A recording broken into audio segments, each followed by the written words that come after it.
जय हिमालय जय भारत। हिमालय लोग यूट्यूब चैनल में आपका स्वागत है और मैं हूं डॉक्टर हरीश चंद्र लखेड़ा। इस बार उत्तराखंड के कुमाऊं मंडल के सर्वाधिक लोक पूजित देवता गोरिल के बारे में जानकारी दे रहा हूं। उनके बारे में विस्तार से बताऊंगा। कई तरह की कथाएं हैं उनके बारे में। कोशिश है कि मैं सभी तरह की कथाएं एक साथ सामने रख दूं। ग्वेल, ग्वाल, गोलू, गोरिया, भनेरा आदि नामों से गोरिल देवता जाने जाते हैं। वैसे तो कुर्मांचल में यानी कुर्माओं में हरू, सैम, ग्वाल, गोरिल आदि गाथाएं लोक जीवन में खूब प्रचलित हैं, लेकिन इन सभी में सर्वाधिक लोक पूजित देवता गोरिल हैं। उन्हें अत्यंत प्रभावकारी, फलदायी तथा न्याय का देवता माना जाता है। उनके दरबार में अभिलषित कार्य की सिद्धि के लिए जाने वाली जब मनौतियाँ करते हैं लोग, तो वे अक्सर पूरी हो जाती हैं। यह मान्यता है कि अन्याय व अत्याचार से पीड़ित व्यक्ति जब बहुत दूर से भी उनको पुकारता है तो वे उनकी पुकार को सुनते हैं, और विशेष कर असहाय व विधवाओं की पुकार तो वे तुरंत सुनते हैं तथा अन्याय व अत्याचार करने वाले व्यक्ति को अनेक प्रकार के शारीरिक, मानसिक व आर्थिक संकटों में डालकर उस पीड़ित व्यक्ति के साथ हो रहे अन्याय का निराकरण करने को उस व्यक्ति को विवश कर देते हैं। इससे प्राप्त होने वाले न्याय के संबंध में तो लोगों को यहाँ तक आस्था है कि जब अदालतों में, न्यायालयों में से उन्हें समुचित न्याय प्राप्त नहीं हो जाता है तो वे न्याय की प्राप्ति के लिए भगवान गोरिल की शरण में जाते हैं। वे वहाँ लिखित में अपने दस्तावेजों के उनके दरबार में प्रस्तुत करते हैं। इसके चितई तथा घोड़ाखाल के जो मंदिर हैं उनमें सैकड़ों दस्तावेज देखे जा सकते हैं जहाँ लोगों ने अपनी अपील की है।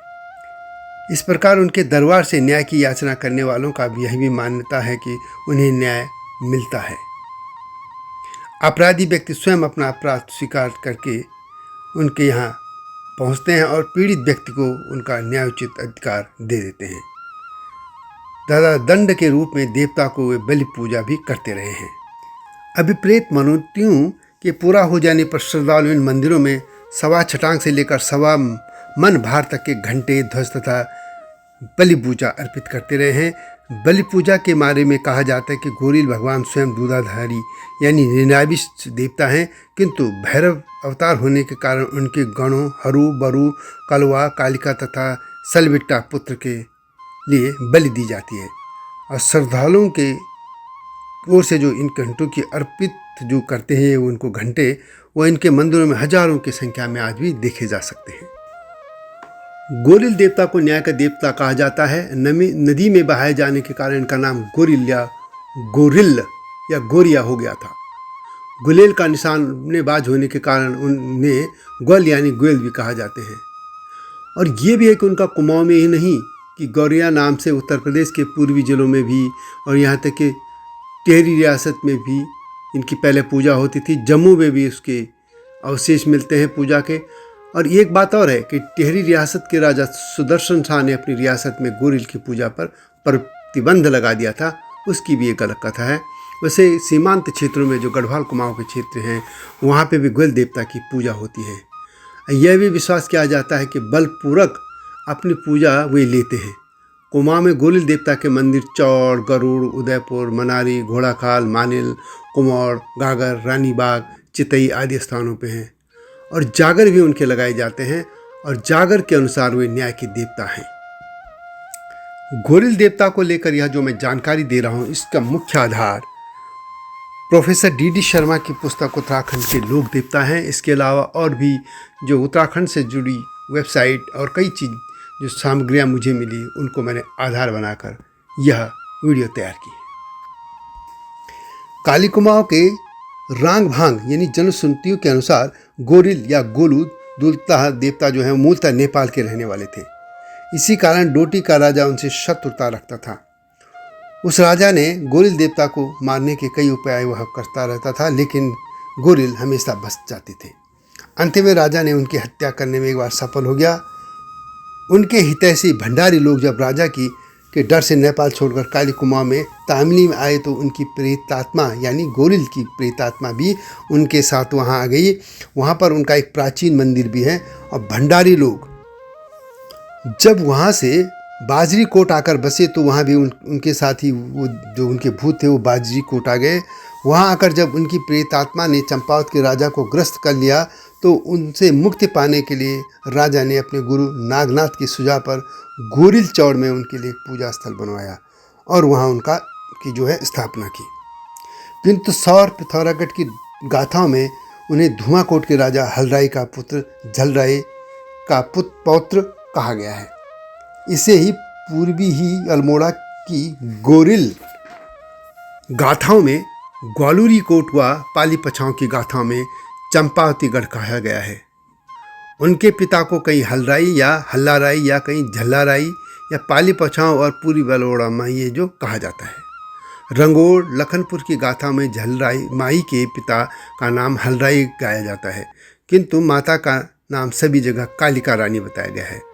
सौर की गाथाओं में कालिका रानी को काला पहाड़ के गरुआ राजा की पुत्री बताया गया है, किंतु सभी गाथाओं में उनको राजा के द्वारा वृद्धावस्था में विवाहित 8वीं रानी का पुत्र बताया गया है।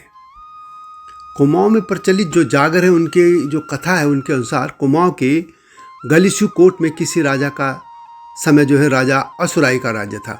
उनके पौत्र राजा झालू राय के 7 विवाह होने पर भी कोई संतान नहीं थी। ज्योतिष के कहने पर 8वें विवाह से उनकी संतान उत्पत्ति हुई और उसका विवाह हिमालय की तलहटी में किसी राजा के राज्य में कालांतर में एक सुंदर कन्या कालिका से हो गया। कालिका गर्भवती हुई। प्रसव काल जब निकट आया तो झालू राय को जरूरी काम से बाहर जाना पड़ा। जाति समय वह आदेश दे गया कि यदि रानी के पुत्र हो तो सामने टंगी हुई घंटी बजा देना। अन्य 7 रानियों से सौतिया डाह से षड्यंत्र रच दिया उन रानियों ने और प्रसव के समय रानी कालिका की आंखों पर पट्टी बांधकर नवजात शिशु के स्थान पर सिलबट्टा रख दिया और ऐसा ही प्रचारित किया गया। नवजात शिशु को मारने के लिए उन्होंने अनेक प्रयास किए, किंतु वह विलक्षण बालक मरा नहीं। तब उन्होंने शिशु को लोहे के संदूक में बंद कर गोरी नदी में बहा दिया। संयुक्त मनाथीवर के निकट एक मछुआरे के वह हाथ लग गया वह शिशु और उसी से उनका पालन पोषण किया गया। बालक अत्यंत मेधावी था और हर समय गुलेल हाथ में रखता था। इतना ही नहीं, उसने अपने जन्म से संबंधित सभी घटनाएं उनको याद थी। बड़ा होने पर बालक पिता की राजधानी पहुंचा और सारी बात जो है आप बीती उन्होंने राजा को बता दी। राजा ने क्रोध में सभी रानियों की आंखें निकलवा दी और राजा को जो बालक था उसको राजा बना दिया। बाद में यही अत्यंत प्रिय राजा सिद्ध हुआ और कहीं कहीं जहाँ कहीं किसी को न्याय नहीं मिलता था वही लोग जो है गोरिल के पास आते। इसका नाम बच्चे का नाम गोरिल था जो राजा बन गया था। मृत्यु के बाद ही गोरिल राजा देवता के रूप में पूजे जाने लगे। गोरिल देवता का मुख्य स्थान जो है वो चंपावत जिले के मुख्यालय के आसपास गोरिल चौड़ में माना जाता है, परंतु इनका जो प्रमुख शक्ति केंद्र है वह अल्मोड़ा नगर से 6 किलोमीटर दूर पश्चिम में स्थित चितई तथा नैनीताल जिले में भवाली के निकट घोड़ाखाल स्थित है। माना जाता है कि नायका देवता कई वर्षों तक गोरिल चौड़ में 3 दुखियों की पुकार सुनने के बाद चितई में आ गया और वहां दरबार लगाकर लोगों को न्याय देने लगे। गोरिल चौड़ में उनकी एक अश्वारोही के रूप में संगमरमर की मूर्ति है और इनकी जो अश्वारोही मूर्ति है उसके बारे में कहा जाता है कि ये अपने सफ़ेद घोड़े पर ही लोगों को न्याय दिलाने के लिए यात्रा किया करते थे और अंत में अचानक हृदय गति रुक जाने से घोड़े पर ही इनके भौतिक शरीर का अंत हो गया था और इसीलिए अब भी चितई के जो पुजारी हो प्रति 3 साल में गोरिल चौड़ की चौड़ जो है गोरिल चौड़ वहाँ की पदयात्रा करते हैं। इन स्थानों के अलावा भी और भी कई जगह इनकी पूजा होती है।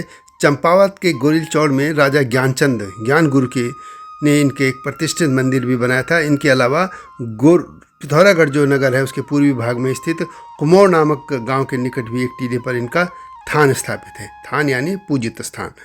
इसी प्रकार पट्टी बौरा रौ में चौड़ में गरुड़ा भनारी गांव में ऊंचाकोट के बसेट गांव में मल्ली डोटी के तड़खेत गांव में नया पट्टी में मानीला गांव में कतियूर पट्टी के गागर गोल तथा थान गांव में इनकी स्थापना पाई जाती है, जहां समय समय पर पूजन व अठवाड़ बलियों का भी आयोजन हुआ करता रहा है।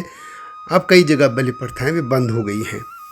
गोलू देवता का एक बहुमान्य मंदिर रानीखेत से लगभग 8 किलोमीटर दूर ताड़ी खेत में भी है। वहाँ पर भी चितई और घोड़ा खाल की तरह ही न्याय की याचना के लिए लोग आवेदन करते हैं। वैसे तो इन मंदिरों में 12 महीने पूजा होती रहती है, लेकिन नवरात्र के मौके पर यहाँ विशेष पूजा होती है और पहले सैकड़ों बकरों की यहाँ बलि भी दी जाती रही है। गोरिल देवता की आराधना का क्षेत्र कुमाऊं ही नहीं, पूर्वोत्तर में और तथा नेपाल तथा पश्चिम में गढ़वाल मंडल भी रहा है। इसके अलावा मैंने जैसे पहले भी कहा था कि जम्मू क्षेत्र में तक भी इनकी पूजा के सबूत मिले हैं। गढ़वाल के जौनपुर क्षेत्र में गौरिया देवता के पूजन की परंपरा प्रचलित रही है। जौनपुर के बारे में कहा जाता है कि जौनपुर में तो गौरिया की रक्षा गठेत, सुबाखोली, सितला, सरना आदि गांव में मान्यता है। गांव में अगर कोई पशु या अन्य सामान खरीदते हैं तो गोरिला देवता को भेंट देनी होती है, अन्यथा गोरिला उनके पीछे आ जाता है, उन पर कष्ट देने लग जाता है। कई गांवों में तो गोरिला देवता की झूली भी टकी रहती थी। इस बारे में एक जनश्रुति है। कहा जाता है कि गोरिल देवता टेहरी के राजा का भी वहाँ से संबंध था। राजा वहाँ का चूँकि काफ़ी अत्याचारी था और गोरिल उस अत्याचारों का विरोध करता था तथा लोगों को न्याय दिलाने के लिए संघर्ष करता था।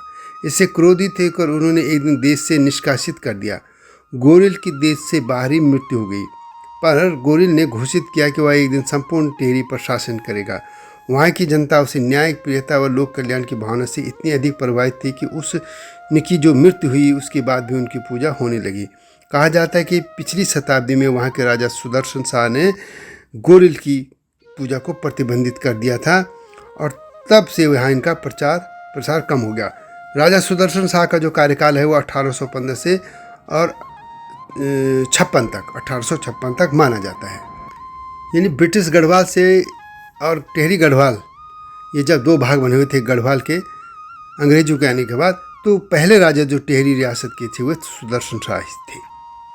गढ़वाल में भी गोरिल देवता के पहले खूब जागर प्रचलित थे और उनका जो वहाँ से निष्कासन को लेकर एक जनश्रुति प्रचलित है। कहा जाता है कि राजा सुदर्शन शाह स्वयं बड़े प्रगतिशील विचारों के थे। वो इस तरह के देवी देवताओं के जो आवेश में का लोग नाचते थे उसको वो पसंद नहीं करते थे, वैसे पाखंड मानते थे और उन्हें इस तरह का नाचने गूने वाले पाखंडियों से चिढ़ थी। एक दिन जब वो अपने राजप्रसाद से बाहर निकले तो वहाँ उन्होंने देखा कि डोरिया थाली बज रही है और कोई वहाँ पे नाच रहे हैं, यानी जागर के नाम पे। और पता चला कि एक उनकी कोई दासी जो थी वो गोरिल देवता के आवेश में आकर नाच रही है।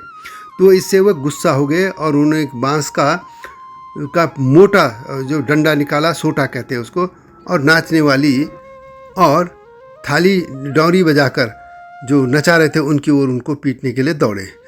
राजा के आते ही देखते हुए दोनों वहाँ से गायब हो गए, दौड़ भाग गए वहाँ से, क्योंकि उन पे जो देवता, जो गोरिल देवता था, वो अभी बंद हो गया था नाचना ही डर के मारे। तो राजा ने घोषित कर दिया कि आज से जो भी कोई गोरिल देवता को नचाएगा या नाचेगा तो उसे दंडित किया जाएगा। तब से गढ़वाल में यह माना जाता है कि गोरिल में आविष्ट होने पर लोग राजा सुदर्शन शाह का स्मरण करते हैं और उनका स्मरण करते ही वह उसे छोड़कर भाग जाता है।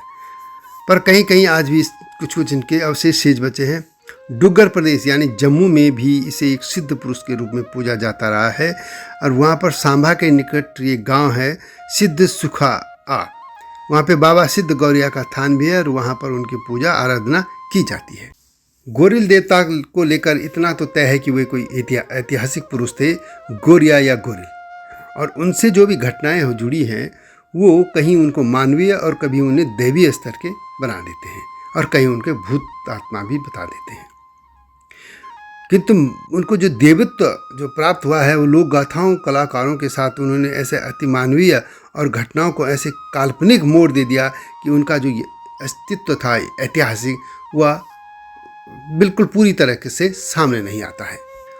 उनकी जो ऐतिहासिक घटनाएं थी उनको कहीं कल्पना में, कहीं मिथकों में, कहीं अलौकिक जो रूप दे दिए, उससे पूरा ही जो उनका जो व्यक्तित्व था वह सामने नहीं आ पाया और ऐतिहासिक घटना पीछे चली गई और उनके चमत्कार ज़्यादा सामने आ गए। वैसे भी पहाड़ों में लोग इस तरीके से लोगों की पूजा करने लगे, जैसे मैंने पहले भी जो वीडियो बनाई उनमें, कि वहाँ देवांगी, राजांगी और भूतांगी तरह के लोग पूजे जाते रहे हैं। जिनसे भय था उनसे भी पूजे गए, जो अच्छे लोग थे वो भी पूजे जाने लगे। तो उसी क्रम में गौरिया देवता की भी पूजा होने लग गई थी। ऐतिहासिकता की बात करें तो गोलिल के पिता हलराई तथा दादा झलराई हैं और वे कत्यूरी सामंती हैं और उनकी माँ जो है कन्नरा है। कन्नरा को लेकर कहा जाता है कि वे मायापुर हाट यानी हरिद्वार के पास ही स्थान है। वहाँ के राजा अमरदेव पुंडीर की सबसे छोटी पुत्री थी और जिनकी बड़ी बहन गंगा देवी या मौला देवी या जया रानी थी, जो कि कत्यूर राजा पिथौरा को ब्याही गई थी। राजा पिथौरा की जो राजधानी है उनको लेकर कई तरह की बातें हैं। जैसे कोई कहता है कि गलिस की कोट में थी, कोई ग्वालिल कोट कहते हैं, कोई धुमा कोट कहते हैं, कोई चंपावत कहते हैं। इस तरह कई एक मत नहीं है। गौरिया या गोल के पिता हलराई के संबंध में भी कहा जाता है कि उनकी 7 रानियाँ थी कि तो संतान किसी से उत्पन्न नहीं हुई, जो कि अभी मैंने संक्षिप्त जो कथा कही थी उसी तरह की है। और राजा के जब 8वें विवाह के लेकर ही जो कथाएँ आती हैं वो कई तरह की कथाएँ हैं। एक कथा में कहा गया है कि राजा को ज्योतिषाचार्यों ने सलाह दी थी कि वो राजा कलिनार की कन्या कलिका से विवाह करें, और इसके बाद राजा ने खुद ही कलिका के पिता के पास जाकर उसका हाथ मांगा था। इस तरह उनका विवाह हो गया। कई जगह कलिका को पंचदेवियों की बहन भी कहा जाता है। एक अन्य लोक कथा के अनुसार एक दिन राजा हलराई कहीं जा रहे थे तो उनकी के स्तुति जो गायक थे उन्होंने स्तुति गान करते हुए कहा कि राजन, तुम्हारी 7 रानियां होने पर भी कोई संतान नहीं है और इससे तुम्हें जो राज्य है उसका भोग कौन करेगा। इस पर राजा का मन उदास हो गया और वे भोजन छोड़कर अपने मंत्री मुसंतीमल तथा कुछ अन्य सिपाहियों को लेकर आखेट के लिए सितुली कांठा क्षेत्र की ओर चले गए। शिकार खोज में चलते चलते बुरी तरह थक गए तो उन्हीं को प्यास लगी। अपने एक सिपाही को उन्होंने पानी के लिए भेजा और जब वह जलाशय के पास वहाँ गया तो वहाँ उसने देखा कि 2 भैंसे लड़ रहे हैं उस जलाशय में और उनके सींग उलझे थे। जब वे उनके पास गए तो वहाँ उन्होंने एक युवती को देखा। वह युवती कहने लगी कि यदि जल लेना है तो पहले इन भैंसों को छुड़ा लो, तभी पानी ले सकोगे।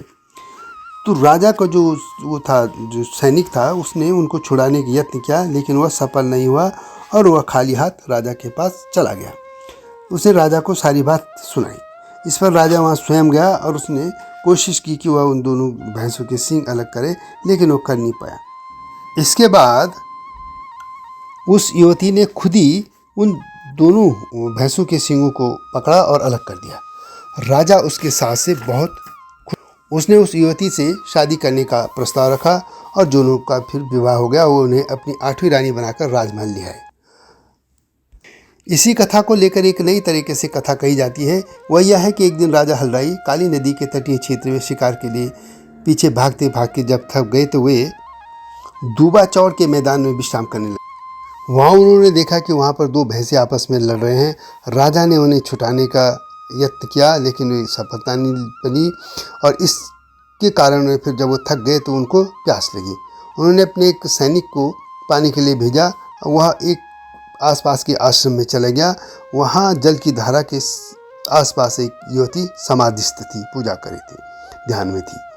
पानी लेते हुए सेवक की छाया पड़ने से उसकी समाधि भंग हुई तथा जल भरने में जल के छींटे भी उस पर पड़ गए। उसने जब उससे परिचय पूछा तो सेवक ने उसका अपना परिचय उसको दे दिया। वह उपवास पूर्वक बोली कि जो नपुंसक राजा 2 भैंसों को नहीं छुड़ा सका उसका सेवक जो भी धृष्टा करे कम है। सेवक जब जल लेकर राजा के पास पहुंचा तो उसने सारी घटना सुनाई। इस पर राजा स्वयं उसके पास जाकर उसकी शक्ति प्रदर्शन करने की सोची राजा ने, और वहां जाकर उसने भैंसों को छुड़ाने का अनुरोध किया। राजा के अनुरोध पर उसने वहां जाकर सहज रूप से दोनों भैंसों के हस्तों को युवती जो थी उसने अलग कर दिया। राजा उसकी वीरता से व रूप सौंदर्य से प्रभावित हुआ और उसने उसे विवाह का प्रस्ताव रखा। युवती ने उसे मान लिया और दोनों का विवाह हो गया। लेकिन पिथौरागढ़ की एक कथा में इसको अलग कथा है। उसमें यह कहा गया कि धुमाकोट के राजा हलराई ने स्वप्न में राजकुमारी कालिका को देखा और राजकुमारी ने कहा, मैं हृदय से तुम्हें अपना पति स्वीकार कर चुकी हूँ, अतः तुम मुझसे आकर विवाह कर लो। इसके बाद जब राजा की नींद खुली तो वह अपनी सैया से उठ बैठा और बेचैन होकर इधर उधर घूमने लगा। उसकी माँ यानी जो राजा झलराय की पत्नी थी, उसने अपने बेटे को व्याकुल होकर देखा तो उसे कहा कि बेटा ऐसी क्या बात है जो तुम इतना बेचैन है, आखिर तेरे पास कमी क्या है। इस पर राजकुमार ने पहले तो उसे कहा नहीं, लेकिन अंततः उसने उसको बोल ही दिया। इस पर उसकी माँ ने कहा कि तेरे पास तो 7 रानियां हैं, तू ऐसा क्यों करने जा रहा है? 7 रानियों से जब पुत्र नहीं हुए तो 8वीं से यदि फिर भी संतान न हुई तो लोग हंसने उड़ाएंगे। इस पर कालिका जिस देश की राजकुमारी है वह देश विषैला है और वो लोग तुम्हें विष देकर मार डालेंगे। राजी ने कहा बेटे को कि तुम उसकी बात मान लो और कालिका से विवाह की विचार त्याग दो, इसी में सबकी भलाई है। परंतु हलराई अपने राजहट के सामने अड़ा रहा और वह कालिका देश जाकर उसे विधिवत विवाह कर धुमाकोट ले आया। जाता है कि वो जो लड़की कालिका वह वास्तव में क्षत्रिय कुल की नहीं थी, वह किसी जनजाति की कुल की लड़की थी और इसी पर ही कल जो हलराई था उसकी माँ कन्नरा ने उसे पुत्र वधू मानने से इनकार कर दिया होगा। लेकिन अंततः सौभाग्यवत से वह गर्भवती हो गई थी कालिका और इससे वह राजकुल में तो उससे सभी खुश हो गए, लेकिन उसकी जो सौतनी थी वह ईर्ष्या से जल भरने लगी। समय बीतते गए, इधर वो बहुत उदास सी रहने लग गई थी। एक दिन राजा ने उसे उदासी का कारण पूछा तो उसने आखिर यही कहा कि उसे कुछ मीठा खाने की इच्छा है। राजा ने अपनी माँ से कहा कि रानी के लिए कुछ बना दो। रानी ने क्या किया कि उसने लोहार से कुछ ऐसा एक बर्तन बनवाया जिसमें एक साथ एक तरफ मीठा बने और एक तरफ कड़वा भोजन बन जाए। जब भोजन बन गया तो उसे मीठा वाला जो भोजन था वह राजा यानी अपने पुत्र और उसकी 7 जो रानियां थी उनको दे दिया, जबकि कड़वा भाग उसने जो कालिका थी उसको दे दिया। बाद में जब राजा को यह बात पता चली तो वह अपनी माँ पर बहुत गुस्सा हुआ और फिर वो खुद ही रानी को है मधुर भोजन खिलाते हैं। इसमें एक और कथा जुड़ती है एक जगह। उसमें ये कहते हैं कि 10वां महीना लगने पर एक दिन कालिका ने जो है राजा से कहा कि स्वामी अब मेरा प्रसव काल निकट आ गया है और मेरी 7 सौएं मुझसे डाह यानी ईर्ष्या करती हैं। सास का व्यवहार भी अच्छा नहीं, ऐसे में यदि मुझे प्रसव पीड़ा प्रारंभ हुई तो मैं किसे पुकारूंगी? तब राजा ने उसके समक्ष एक बहुत बड़ा घंटा लटका दिया और कहा कि जब भी प्रसव पीड़ा होगी तो तुम इस घंटे को बजा देना, मैं वहाँ भी आ जाऊँगा। एक दिन राजा जब शिकार के लिए कहीं जंगल गया हुआ तो रानी ने उसकी परीक्षा लेने के लिए झूठ मूठ का ही घंटा बजा दिया, जिससे सुनकर राजा भागा आया। परंतु जब उसे पता चला तो वह कि ये तो ऐसे ही बजा दिया तो वह गुस्सा हो गया, वह फिर जंगल चला गया शिकार के लिए। एक दिन उसने वास्तव में जब रानी को जब प्रसव पीड़ा हुई और उसने घंटा बजाया तो पिछली घटना के धोखे को समझकर राजा इस बार नहीं आया। इसके बाद वैसे तो घटनाओं की जो अंत है संक्षेप एक है, लेकिन विभिन्न घटनाओं में अलग अलग कथाएं। एक गाथा के अनुसार गौरिया जो है कालिका के गर्भ में आया तो 7 रानियों को यह भय हुआ कि यदि उसके गर्भ से बेटा उत्पन्न हो गया तो राजा की दृष्टि में उनका महत्व बढ़ जाएगा और इन जो 7 रानियां थी उनकी उपेक्षा होने लगी। इससे उन्होंने सोचा कि यही अच्छा है कि किसी प्रकार से भी उसे गर्भ में नष्ट कर दिया जाए। इसलिए उन्होंने एक योजना बनाने लगी। उन्होंने राजा से के पास गई और राजा से कहा कि स्वामी अब हमें इतने वर्षों के बाद इस राजमहल में वंश प्रवर्तक राजकुमार का मुख दिखने का अवसर आ रहा है। दाइयों का भरोसा नहीं है, अतः नवजात शिशु के लिए उनको कुछ करने दें और अच्छा हो कि हम सभी यह प्रसव करा लेंगे जो 8वीं रानी है और प्रसव के समय किसी बाहरी व्यक्ति को यहाँ पर नहीं आने दिया जाए। राजा उनकी बातों में आ गया और कुछ गाथाओं में यही कहा गया है कि राजा उस दिन किसी विशेष कार्य के लिए बाहर चले गया था या अथवा शिकार के लिए चला गया था। इस बार कई कथाएं, एक कथा है कि इन 7 रानियों ने और एक कथा के अनुसार उसकी सास ने कालिका को संतान से वंचित रखने के लिए एक षड्यंत्र रचा। उन्होंने प्रसव पीड़ा के प्रारंभ होने पर उन्होंने रानी से कहा कि तुम्हारा जो है प्रथम प्रसव है, तुम्हें अभी प्रसव का अनुभव नहीं है और इसलिए इसे रक्तपात जो भी होगा उससे तुम मूर्छित हो जाओगी, इसे तुम अपनी आंखों पर पट्टी बांध दो।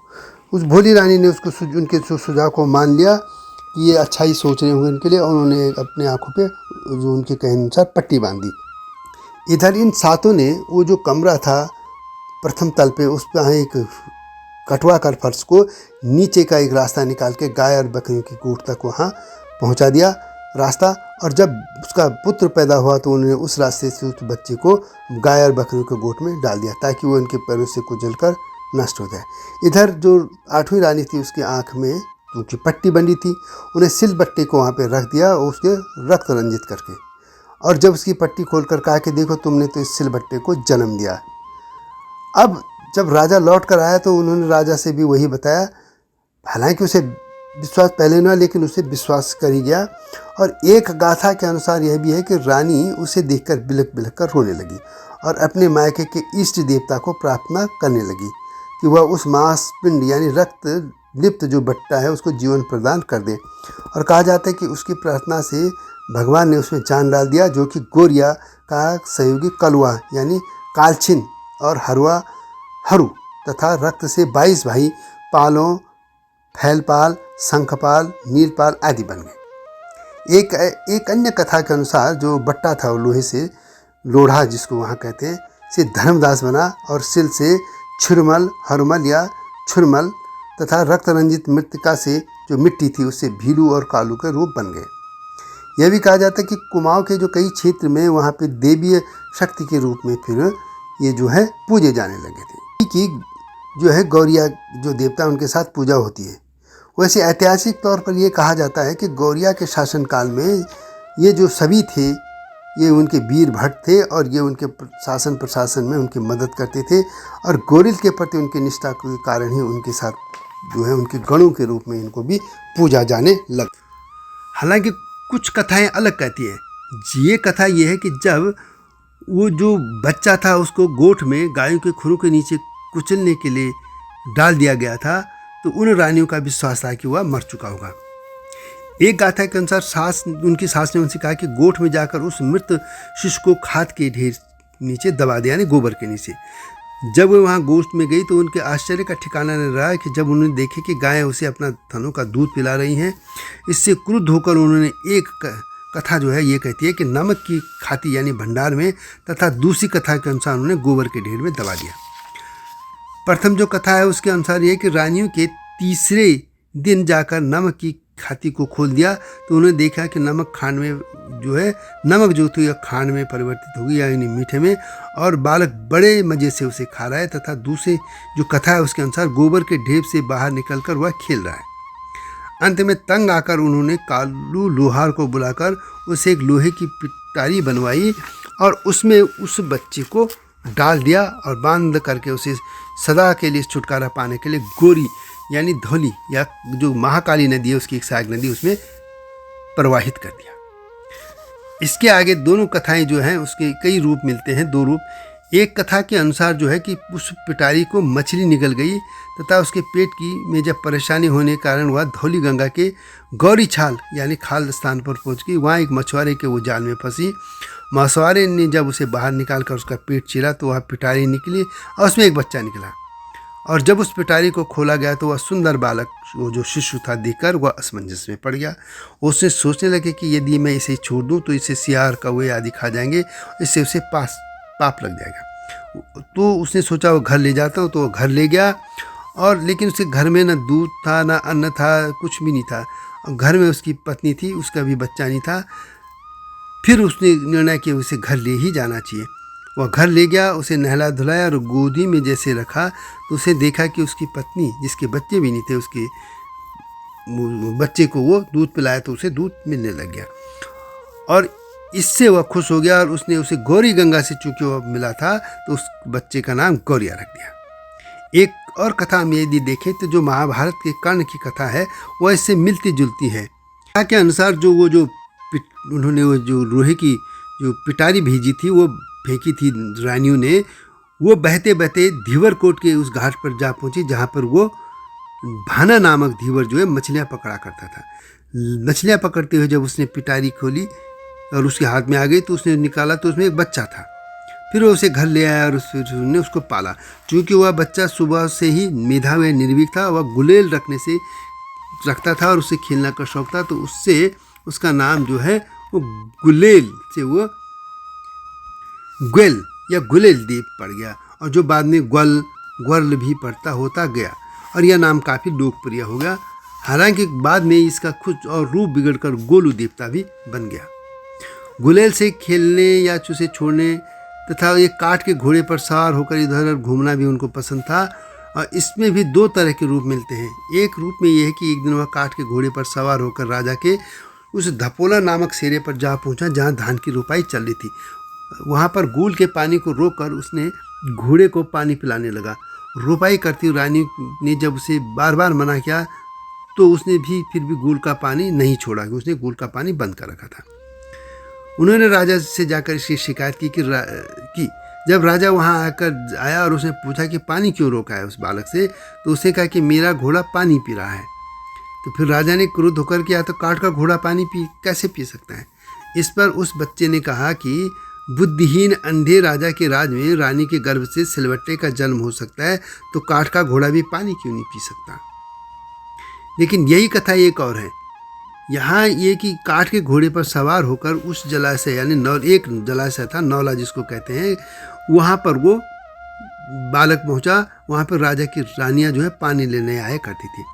जब रानियाँ नौले से पानी भरने लगी तो वहाँ पर उसने काठ जो घोड़ा था उसको पानी पिलाने लग गया।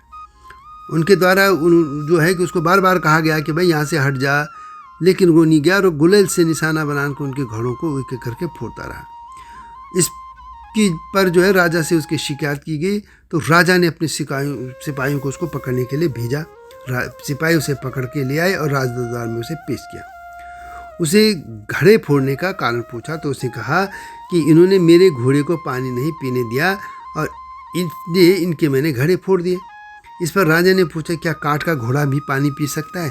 तो उसने वह पहले जो कथा में कहा जवाब है, उसने यही कहा कि जब राजा के यहाँ रानी सिलवट्टे पैदा कर सकती है तो ये क्यों नहीं हो सकता। और इस तरह उसने अपनी माँ के साथ हुए जो षड्यंत्र हुआ था वो पूरी बात उसने सुना दी। उसी चूँकि दिव्य शक्ति से सब मालूम हो चुका था। और जब राजा के समक्ष सारे जो कुचक्र था उसका पर्दाफाश हो गया, तो राजा ने उन रानियों को गर्म तेल के कड़ाहों में भुनवा दिया और गौरिया को गला लगा दिया। एक कथा और है इसमें एक कि जब उसने अपने परिचय मिल गया तो राजा ने कहा कि उसे कालिका का पुत्र जो है तो उसको प्रमाण देना होगा, प्रमाण दीजिए। तो यह कहने पर उसने कहा कि मेरे मुंह के आगे लोहे के साथ कढ़ाई रखो, सभी रानियों से कहो कि वो उसके मुंह में अपने दुग्ध की धार उसमें मारे और इन लोहे के कढ़ाओं को भेद कर जो भी धार उसके मुंह में पड़ेगी वह मेरी माँ की होगी। ऐसे ही किया गया। तो रानी कालिका का जो दुग्ध था वो उसकी धार लोहों के पटर जो थे उनको भेदते हुए उसके मुंह में जा गई थी। राजा और रानी ने उसे अपने पुत्र के रूप में इस तरह स्वीकार कर लिया था। तो धुमाकोट में पुत्र उसके बाद जन्मोत्सव मनाया गया और षड्यंत्रकारी जो रानियाँ थी उनको मृत्युदंड दे दिया गया। किंतु एक कथा और है, उसमें ये कहा गया कि गौरिया ने उनको प्राण देकर निर्वासित करवा दिया। वैसे तमाम कथाएं जो दिख रही हैं वो चमत्कारी की गई हैं और वास्तविकता से वास्तव में इनका कोई मतलब नहीं रह जाता है। और इसमें अंततः यह कि गौरिया या वो जो गोलू जो थे वो युवराज बन गए और राजा हलराई की मृत्यु के बाद उन्होंने अपना कारोबार संभाल लिया था। वे निर्भीक थे, मेधावी थे और जन्मजात रूप से वे प्रशासक के रूप में थे, धार्मिक थे, न्यायप्रिय थे। और कहते हैं कि वे घूम घूम कर स्थान स्थान पर जाकर अपने दरबार लगाते थे, दीन दुखियों की पुकार सुनकर उनको दूर करने का प्रयत्न करते थे, अन्यायी और अपराधी जनों को दंडित करते थे और उनका प्रयत्न होता था कि उनकी प्रजा सुखी रहे, सभी को न्याय मिले, किसी के साथ अन्याय न हो। इस तरह उनके जीवन काल में उनकी न्यायप्रियता का लोक मानस पर बहुत प्रभाव पड़ चुका था और यही कारण है कि उनकी मृत्यु के बाद उनको न्याय प्राप्ति के लिए दिव्यात्मा के रूप में एक उनको पूजा जाने लगा ताकि लोगों को न्याय मिले और इस तरह उनके एक न्याय के देवता के रूप में स्थापित हुए हो गए। पहले वो अपने क्षेत्र काली कुमाऊं में और बाद में संपूर्ण कुमाऊं में और फिर उसके बाद नेपाल और गढ़वाल के क्षेत्रों में उनको पूजा जाने लगा था। गोरिल देवता को लेकर एक और जनश्रुति है। उसके अनुसार यह है कि राजा हलराय के समक्ष जब गौरिया के जन्म तथा रानियों के षड्यंत्र का रहस्य खुल गया तो राजा ने उन्हें अपना युवराज स्वीकार कर दिया था और उसे राजपाट सौंप दिया। किंतु उसने भगवान बुद्ध की तरह भांति जो है राजपाट छोड़ दिया और वो जोशीमठ जाकर नागपंथ की दीक्षा उन्होंने ले ली थी। उनके संन्यास ले लेने के बाद उनके भाई कालीछिन, भतीजे सुरमल तथा हरुमल के पुत्र भागीमल और नागीमल, इनने भी नागपंथ की शिक्षा ले ली थी। जो दीक्षा उन्होंने ली इस कारण ये सभी सिद्ध पुरुष पूजे जाने लगे।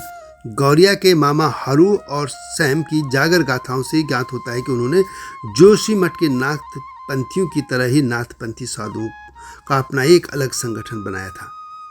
कहते हैं कि कत्यूरी राजा धामदेव तथा चंपावत के चंद्र शासक ज्ञानचंद के बीच मतभेद हो गया था।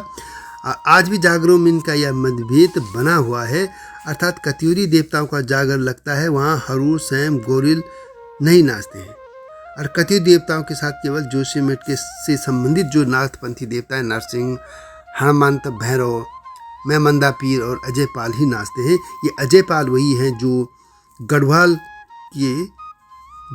के एकीकृत करने के उनको श्रेय मिलता है। अजय पाल पमार वंश के जो सबसे बहादुर राजा थे, वीर राजा थे, प्रतापी राजा, वे बाद में नाथपंथी साधु बन गए थे। और इसी तरह ज्ञानचंद के न्यायी जो है इस जागरों में नहीं नाचते। ज्ञानचंद जो कि चंद नरेश थे। इस तरह उन्होंने जो गोरिल देवता उन्होंने अपने मामा हरु और सैम के साथ उत्तराखंड के विभिन्न क्षेत्रों में भ्रमण कर गुरु गोरखनाथ के आदर्शों को व सिद्धांतों का जनता में प्रचार किया था। हरु और सैम कन्नारा के भाई थे और उनका लालन पोषण गोरखनाथ बाबा जो है उनके आश्रम में हुआ था। गौरिया की मृत्यु के संबंध में कुमाऊं के में अलग अलग कथाएं हैं। वैसे भंडारी की एक कथा यह है कि भंडारी कोट के भीरू भंडारी यानी वीर सिंह भंडारी ने उनकी हत्या कर दी थी। इसलिए सोर के इलाके में उनकी पूजा भंडारा के नाम से की जाती है, अर्थात जीवित अवस्था में भी गौरिया तथा मृत अवस्था में भंडारा के रूप में पूजे जाते हैं। कालिका के साथ ने जो गौरिया को मारने तथा उसे गौरी गंगा में प्रवाहित करने की जो बात की जाती है उसको लेकर भी कुछ बातें सामने आती हैं। वो ये कहा जाता है कि गौरिया के माँ जो है कालिका किसी रौत या किरात वंशीय बन रावत सरदार की पुत्री थी, यानी आदिवासी समाज से थी। यह भी है कि क्या अथवा वे हरु सैम की माँ जो काली नारा की लड़की थी। संभवतः हलराई चंद्रवंशीय शासक की माँ को एक बनरौत की लड़की को राजरानी बनाना या अपने वंश का परिवर्तन करने जो है स्वीकार नहीं था, अतः उसने योजनाबद्ध रूप से उसे उत्पन्न संतान को मरवाने का प्रयत्न किया था। अंत में गोरी नदी में उसे फेंकवा दिया और गौरीफाट क्षेत्र में आज भी बनरौत जाति के लोग यहाँ रहते हैं और संभवतः वो इसी जनजाति की पुत्री थी। वैसे गौरिया देव देवता है उनके लिए मूल स्थान के संबंध में जो है कथित मतभेद है। जैसे कि पहले मैंने बताया कि उनको ये माना जाता है कि नेपाल के थे, लेकिन कुछ गाथाओं में यह है कि उन्हें धुमाकोट का माना जाता है। और एक धुमाकोट तो जो है पौड़ी डिस्ट्रिक्ट में जिला जो है आज का उसमें है, लेकिन धुमाकोट के नाम के और भी कई स्थान जो है कुमाऊं मंडल में मिलते हैं। और ये भी कहा जाता है कि कई गाथाओं में कि वे चंपावत के थे। कहा जाता है कि चंपावत के चंद्रवंशीय राजा ज्ञानचंद उर्फ ज्ञान गुरु, इनका जो शासनकाल है वो है 1374 से 1420 के आसपास। तो तब जो है गौरिया जो थे उन्होंने चंपावत के आसपास के क्षेत्र में अपना आश्रम बनाया था, जो कि उसी क्षेत्र से गोरिल चौर यानी के नाम से प्रसिद्ध धर्मस्थल बन गया। बाद में राजा ज्ञानचंद ने वहाँ पर एक मंदिर का निर्माण कराया था। यही गोरिल का मूल जो है पूजा स्थल माना जाता है। वैसे सौर यानी पिथौरागढ़ के माहर लोग यहीं आकर उसे अपने क्षेत्र में ले गए यहाँ से, और पिथौरागढ़ जो है नगर के पूर्वी भाग में स्थित कुमौर ग्राम में उन्होंने एक ऊंचे टीले पर उनको प्रतिष्ठित किया था। गोरिल देवता की जो गाथा है उनके अनुसार पर यह है कि वे स्थान स्थान पर जाकर जनता की व्यथा कथाओं को सुनते थे और उन्हें न्याय दिलाकर अपराधी को दंडित करते थे, और किया भी था उन्होंने जहाँ जहाँ अपने अपने दरबार लगे वहाँ लोगों ने उनके पूजा स्थलों की स्थापना कर दी। गौरिया गोलू के पूजा स्थल नेपाल से लेकर गढ़वाल तक अनेक स्थानों पर स्थापित हैं। उनके जो मूर्तियाँ हैं या प्रतिमाएँ वो अलग अलग तरह की हैं। जैसे गौरिल चौर में उनका धड़ रहित शीर्ष मिलता है, किंतु चितई और घोड़ाखाल आदि में वो है एक युवा राजकुमार के रूप में सिर पर पगड़ी बांधे, हाथ में धनुष बाण और सिर पर तिंचा चढ़ाए तथा श्वेत अश्व पर आरूढ़ दिखाया गया है। और बताया जाता है कि यहाँ पर मूल धड़हीन मूर्ति को ऊपर से संगमरमर की पट्टी से ढक दिया गया है। घोड़ाखाल के जो गोरिल देवता हैं उनका पूजा स्थल जो है उसको लेकर एक जनश्रुति अलग से है। इसके बारे में कहा जाता है कि यहाँ पर एक पादताल में स्थित एक महरा गांव है और वहाँ पर एक कोई विधवा स्त्री रहती थी और उनकी गुहार पर ही यह इसकी स्थापना हुई थी। कहा जाता है कि गौरिया के मूल स्थान चंपावत की एक कन्या भागा यानी भागुली महरा गांव जो भीमताल के आसपास है वह महराओं के यहाँ ब्याही थी। उसके पति की मृत्यु के बाद उनके देवर लटुआ व कलुआ उसे मल्ली खाता के अंतर्गत पड़ने वाले आनो के नाम से धान की उत्तम उपज के लिए जो प्रसिद्ध शेर हैं उनको उसी अधिकार से वो वंचित करना चाहते थे, यानी वे खेत उनको नहीं देना चाहते थे। इसके अलावा उन्होंने उनको कई तरह के कष्ट देने शुरू कर दिए।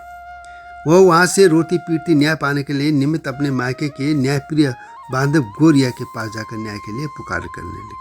कहते हैं कि उसकी पुकार पर गोरिया ने उसे आश्वासन दिया, बहन तू चल, अपने घर चल, मैं आज से 5वें दिन वहाँ पर पहुँच जाऊँगा। इसके बाद गौरिया अपने साथ अपने सहायकों कालसिन छुरमल आदि को लेकर घोड़े पर सवार होकर महरा गांव के लिए चल पड़ा। वहां पहुंचकर एक गाथा के अनुसार लटुआ कलुआ को युद्ध में परास्त कर तथा दूसरी गाथा के अनुसार सांप का रूप धारण कर लटुआ कलुआ को डस कर उन्होंने भाना का उसका हिस्सा दिला दिया था। इस पर भाना ने अपने गांव यानी महरा गांव के शीर्ष जो चोटी का स्थल है वहां पर उनको स्थापित किया था। एक और अनुश्रुति है, उसके अनुसार यहाँ पर गौरिया अपने घोड़े सहित एक खाल यानी पानी का पोखरा में गिर गए थे और उनका देहांत हो गया था। इसी से इसका नाम का घोड़ा खाल पड़ा और यहाँ पर उनकी स्मृति में जो है मंदिर की स्थापना की गई। तभी से अन्याय के देवता तथा अत्याचार से पीड़ित लोगों को मदद के लिए या जो भी है इस तरह के मामले उनके यहाँ पे दरबार में जो है भगवान के आराधना की जाती है। दूर दूर से लोग यहाँ आते हैं और उनकी मनौतियाँ पूरी होती हैं। एक अन्य गाथा के अनुसार अपनी माँ के प्रति किए अन्याय के का जो है वो बदला लेना चाहते थे और उन्होंने जब बदला भी ले लिया तो उसके बाद ग्वाल जो है अपनी माँ के कहने पर नवरात्र में अपने मामाओं पंचदेवों से मिलने के नीलकंठ नेपाल गए थे।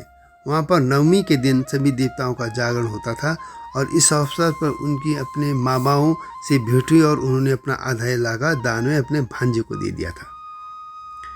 गोरिल ग्वाल का एक प्रसिद्ध मंदिर अल्मोड़ा में भी है।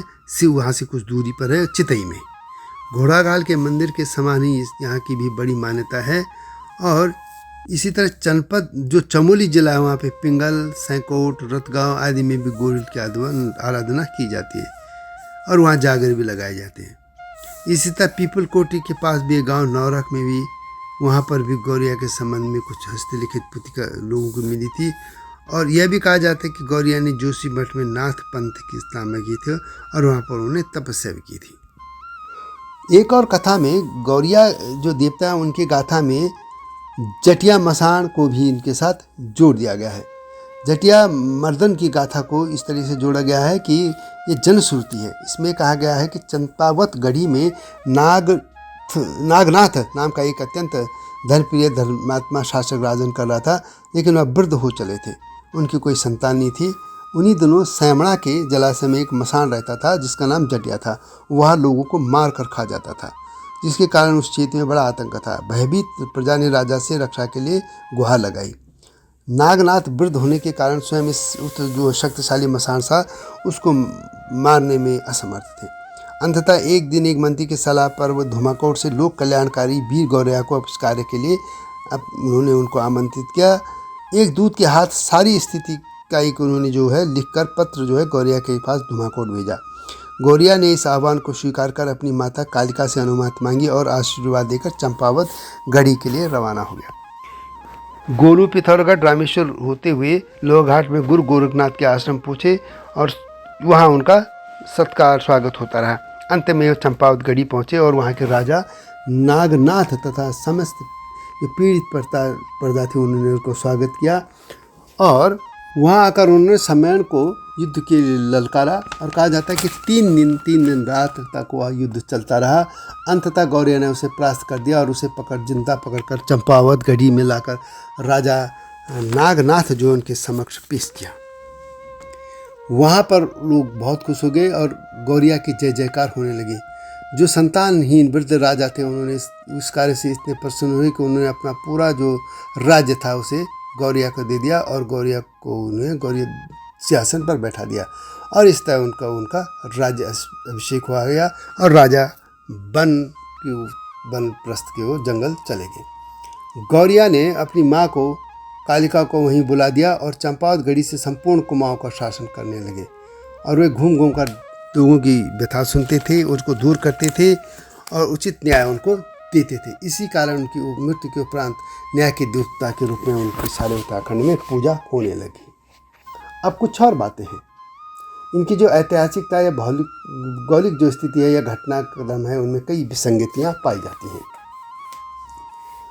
इन लोक गाथाओं में विवरणों में जो भावुकता, कल्पना, लोक रंजन और कई तरह के मिथक जैसे जोड़ दिया गया है।